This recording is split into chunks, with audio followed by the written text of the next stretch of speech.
Hi, welcome to Hari fitness diaries. 75 days అందులో ఈరోజు 31st day, Sunday and time వచ్చేసి 6:30 అవుతుంది. మనకి వర్కౌట్ చేయడానికి కూడా అంత టైం ఏం లేదు. ఈవినింగ్ 6:30. మార్నింగ్ నుంచి చాలా బిజీగా ఉన్నాను. ఎర్లీ మార్నింగే లేచాను, కానీ వేరే వర్క్స్లో కొంచెం బాగా బిజీగా ఉండడం వల్ల మార్నింగ్ అయితే వర్కౌట్ చేయడం అవ్వలేదు. అండ్ 10:30, 11 కూడా నేను బ్రేక్ఫాస్ట్ అయితే చేయలేదు. వర్కౌట్ అయితే అప్పుడు కూడా చేద్దామని అనుకున్నాను, బట్ అమ్మ, నాన్న, చెల్లి వచ్చారు. అమ్మతో వేరే డిస్కషన్లో కొంచెం టైం అలా గడిచిపోయింది ఆఫ్టర్నూన్ వరకు. తర్వాత రేపు నాకు బెంగళూరులో వేరే ఇంటర్వ్యూ ఉంది. ఆ ఇంటర్వ్యూ కోసం కొంచెం ప్రిపేర్ అవుతూ నెక్స్ట్ దానికి కావాల్సిన అరేంజ్మెంట్స్ అన్నీ చూసుకోవడంలోనే అలా టైం అయితే గడిచిపోయింది. ఆఫ్టర్నూన్ అయితే ఇంకా లంచ్కి ముందు వర్కౌట్ అయితే చేద్దామంటే అది అంత నాకు కూడా కరెక్ట్ అని అనిపించలేదు. అప్పటికే లంచ్కి బాగా లేట్ అయిపోయి ఇంకా చేయలేకపోయాను. ఈవినింగ్ కూడా ఈరోజు అయితే స్కిప్ అయిపోయింది అనుకున్నాను, బట్ నిన్న చేసిన లెగ్ వర్కౌట్కి కొంచెం బాడీ ఫ్లెక్స్ అయితే నీట్ అని అనిపించింది. అందుకే 6:30 అవుతున్నా కానీ వర్కౌట్ అయితే చేద్దామని చెప్పేసి టెర్రస్ పైకి అయితే వచ్చేసాను. అనుకున్న కాసేపట్లోనే వీలైనంతగా వర్కౌట్ అయితే స్టార్ట్ చేస్తాను.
సైడ్న బాగా డిస్టర్బెన్స్ వస్తూ ఉన్నట్టుంది,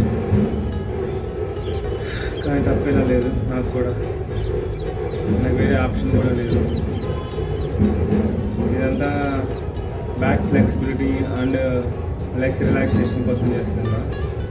నిన్న మొత్తం leg workouts and last week మొత్తం కూడా అంతా వర్కౌట్స్ చేస్తూ ఉన్నా. ఫ్లెక్సిబిలిటీ కోసం అయితే మళ్ళీ లాస్ట్ 1 వీక్ చాలా రోజులు అయినట్టుంది. అందుకోసమే ఫ్లెక్సిబిలిటీ అయితే మొత్తం చేస్తున్నాను. నాకు తెలిసి నాకు 2 డేస్ మళ్ళీ గ్రౌండ్ మీద కానీ జిమ్ మీద కానీ వర్కౌట్ చేసే ఛాన్స్ అయితే ఉండకపోవచ్చు.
బాడీ మొత్తం బాగా రిలాక్స్ అయిపోయినట్టుంది.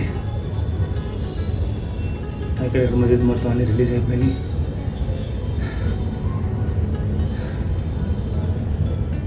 టూ డేస్కి అయితే బాడీ నార్మల్ కండిషన్లో వదిలేయచ్చు ఇంకా. ఓకే బాబా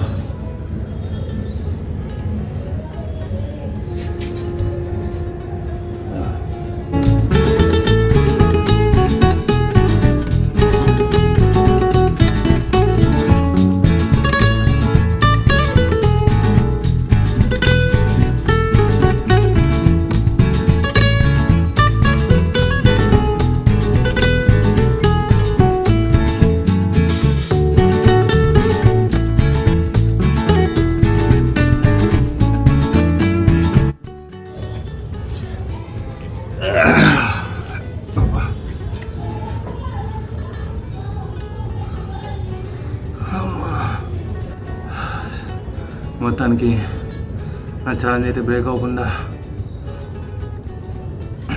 కంటిన్యూ అయితే అవుతుంది. మిగిలిన 2 రోజులు కూడా ఏదో ఒక విధంగా మొత్తానికి నా ఛాలెంజ్ అయితే బ్రేక్ అవ్వకుండా కంటిన్యూ అయితే అవుతుంది. మిగిలిన 2 రోజులు కూడా ఏదో ఒక విధంగా ఫిజికల్గా అయితే బాడీలో క్యాలరీస్ బర్నింగ్ కానీ ఫిజికల్ యాక్టివిటీకి అది మిస్ అవ్వకుండా ఏదో ట్రై చేస్తా. ఈరోజు లేట్ అయినందుకు అండ్ ఈరోజు నా బిజీ షెడ్యూల్కి, నా నెగ్లిజెన్సీకి అందరికీ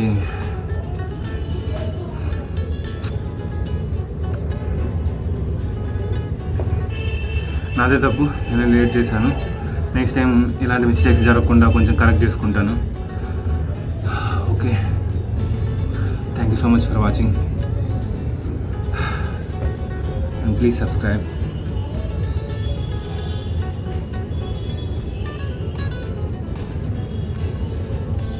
Thank you so much.